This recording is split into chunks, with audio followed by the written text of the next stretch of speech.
कि बाबा साहब की जन्म जयंती पर अगर आए हैं तो इस दिवस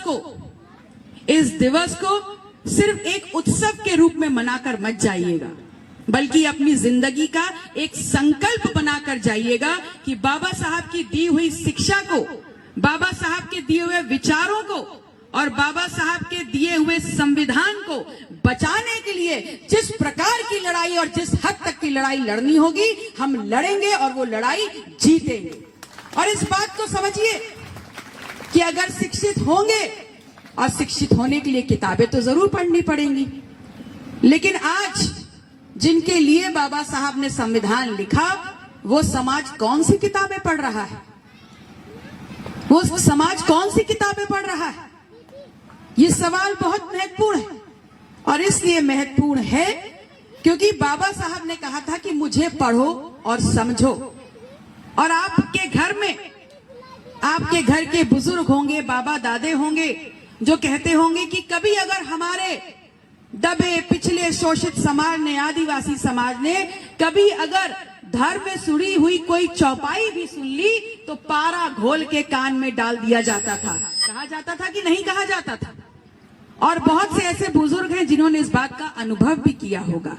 लेकिन आज वही धर्म से जुड़ी हुई चौपाइयां, धर्म से जुड़ी हुई किताबें आपके कस्बों में, आपके गांव में, आपके चबूतरे तक पहुंचाई जा रही हैं। पता है क्यों पहुंचाई जा रही? आज रामायण पाठ होता है ना, आज शिव पुराण होता है ना, आज नवरात्रि के तंबू लगते हैं ना। क्यों लगते हैं?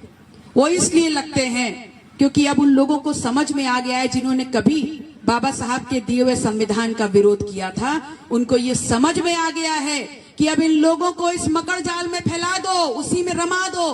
क्योंकि अगर कहीं शिक्षित हो गए और बाबा साहब की कही हुई बातों को और उनके दिए हुए संविधान को पढ़ लिया तो अपने हक और अधिकार मांगेंगे, अपनी शिक्षा मांगेंगे, अपनी संपन्नता मांगेंगे और इस देश में शासन भी मांगेंगे। इसलिए आपके घरों पे इन चौपाइयों को पहुंचाया जा रहा है। इससे बचने की जरूरत है, इसमें फंसने की जरूरत नहीं है। और अगर यहां जितने लोग बैठे हैं उसमें से महज 10 लोग भी इस काम में लग गए कि भले हम पूरी रात सुने, भले हम पूरे दिन सुने, लेकिन करेंगे वही, मानेंगे वही जो बाबा साहब ने कहा, जो संविधान में लिखा, तो याद रखिएगा इस देश भी बदलेगा, ये प्रदेश भी बदलेगा, आपका समाज भी बदलेगा और आपका गांव भी बदलेगा। बहुत बहुत आभार आप सभी का मुझे एक समय देने के लिए कि मैं आप लोग के